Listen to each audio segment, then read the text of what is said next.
اور اگر آپ اس سے ہٹ کے چلائیں تو آپ مرتد ٹھہرا دیے جائیں گے. یہ ایک فیکٹ ہے. لیکن جو کچھ ہو رہا ہے میڈیا نے کبھی اس کو بتانے کی کوشش نہیں کی، عوام کو اعتماد میں نہیں لیا، اور جو پرسیپشن انہیں کہا گیا اس پرسیپشن کو وہ بناتے چلے گئے. اور آج وہ جو گڑھا انہوں نے دوسروں کے لیے کھودا تھا، یعنی آپ دیکھیں نا، ایک غلطی اگر ہو گئی ہے، اس کی آپ نے معافی مانگ لی ہے، تو بات جرمانے تک آ جائے، نشریات کو افیئر کرنا، یہ کیا وجہ ہے؟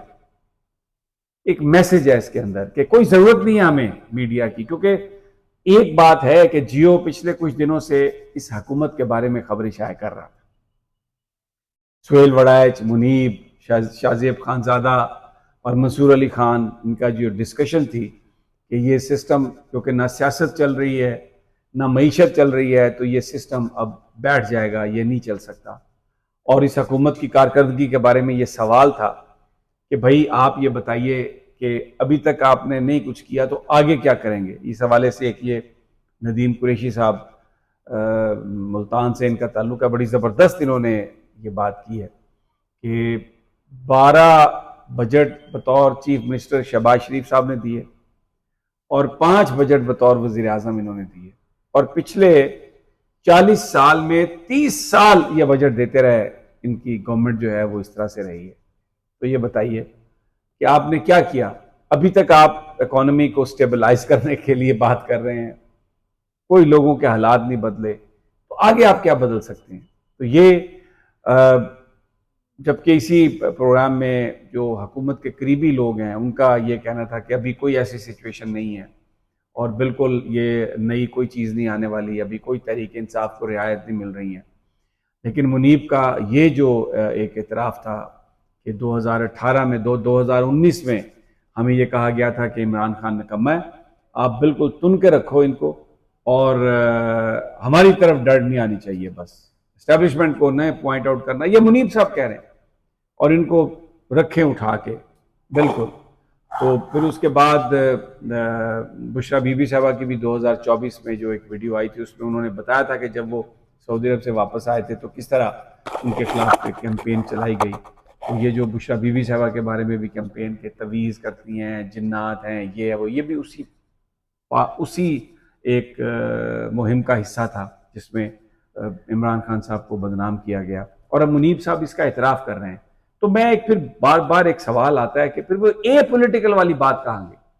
اور ابھی بھی یہ جو ساری گفتگو ہو رہی ہے اس میں بات ساری یہ ہے کہ نظر کرم جب تک ہے یہ حکومت چلتی رہے گی، اور شہباز صاحب کسی چیز کو وہ کہتے ہیں، انکار نہیں کرتے. تو یہ اب سیاسی رول جو ہے ان کا، اس کے بارے میں نہیں بات کر رہا. یہ وہ لوگ بات کر رہے ہیں جو اس حکومت کے اور ان حلقوں کے قریب ہیں. پریس کانفرنس ہوتی ہے کہ ہم غیر سیاسی ہو گئے ہیں، یہ آ کے کہتے ہیں کہ سیاست کو کنٹرول ہی وہ کر رہے ہیں، اور کہتے ہیں کہ سیاست کوئی نہیں کر رہا اس لیے کہ سیاست کرنے کی اجازت نہیں ہے، اور معیشت جو ہے وہ چل نہیں رہی کیونکہ معیشت کو پیچھے سے وہ چلا رہے ہیں. اب یہ میں نہیں کہہ رہا، یہ آپ پروگرام شاہ زیب خانزادہ کا ٹی وی پہ سنیں، یہ وہ کہہ رہے ہیں، یہ سہیل وڑائی صاحب کہہ رہے ہیں، یہ منیب صاحب کہہ رہے ہیں، یہ منصور علی خان صاحب کہہ رہے ہیں. ایک بڑا عجیب سا کنفیوژن جو ہے وہ اس سوسائٹی میں اس وقت جو ہے وہ چل رہا ہے.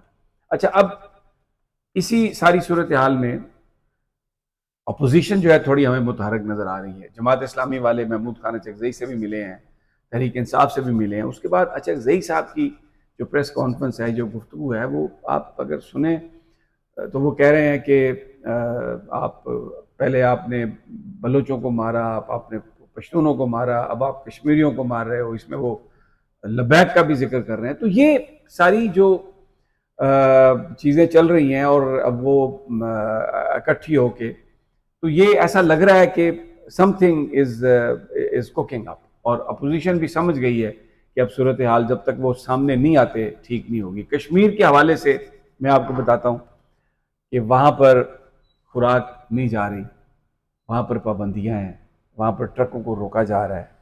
تو یہ مجھے بتائیے کہ یہ کیا اس میں آپ کو حاصل ہوگا اگر آپ مذاکرات، دنیا کے آپ مذاکرات کروا رہے ہیں اور اپنے ملک میں آپ مذاکرات نہیں کر رہے. اور جیسے اچکزئی صاحب نے کہا آپ غدار بنا رہے ہیں، کتنوں کو مارو گے، کتنوں کو غدار بنائیں گے، اور وہ کیسے؟ اپنے حقوق کا مطالبہ جو ہے وہ کوئی غداری تھوڑی ہے.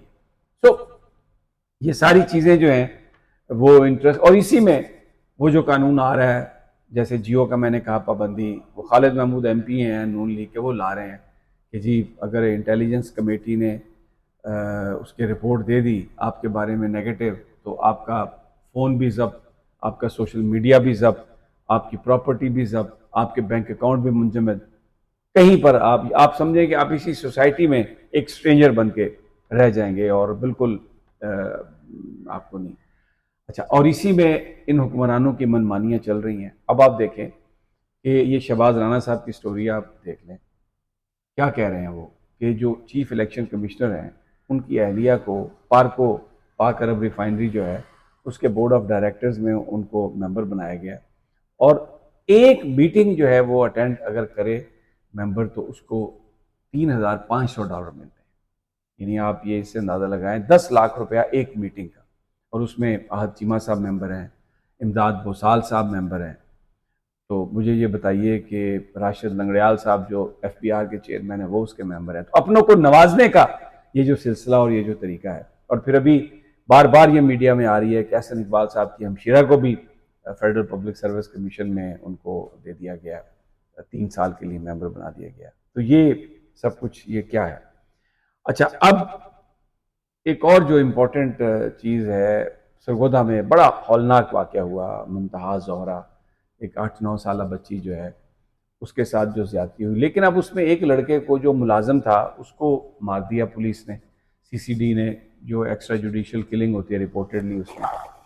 لیکن جو باقی ملزمان تھے، جو مالکان تھے، اب اس کے بارے میں جو ایک چینل کا رپورٹر اپنے پروگرام میں یہ کہہ رہا ہے کہ بچی کے باپ کی 2 دن پہلے اس دکان کے مالک سے لڑائی ہوئی تھی اور اس نے کہا تھا کہ میں آپ کو پورا سبق سکھاؤں گا.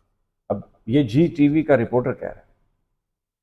تو اب وہاں پر دکان گرا دی گئی ہے، اس کے سامنے دیوار کھڑی کر دی گئی ہے، ابھی DNA ٹیسٹ نہیں آئے، ابھی کسی کو پتہ نہیں ہے کس نے کیا کیا، اس لڑکے کو مار دیا گیا. تو یہ جو ویجیلنٹ جسٹس جسے ہم کہتے ہیں، سسٹم نہ ہو اور لوگ پھر خود نکل آئیں، تو یہ ایک بڑی الارمنگ چیز ہے. انصاف ہونا چاہیے، جو مجرم ہے اس کے ساتھ کوئی رعایت نہیں ہونی چاہیے، لیکن پہلے یہ تعین تو ہو جائے. پولیس خود ہی تو فیصلہ نہیں کر سکتی کہ یہ مجرم ہے اور یہ بے گناہ ہے. عدالتیں ہیں، اس میں ایویڈنس پیش ہوتا ہے.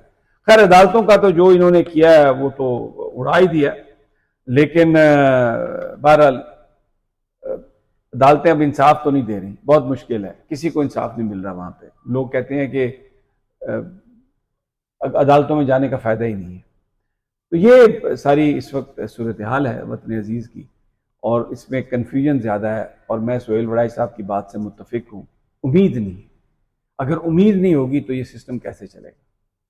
اور یہ ایک عمران شفقت صاحب بڑی زبردست ایک بات کی ہے انہوں نے، یہ میں نہیں کہہ رہا، یہ وہ کہہ رہے ہیں، اور یہ وہ لوگ ہیں جو اس حکومت کے قریب ہیں.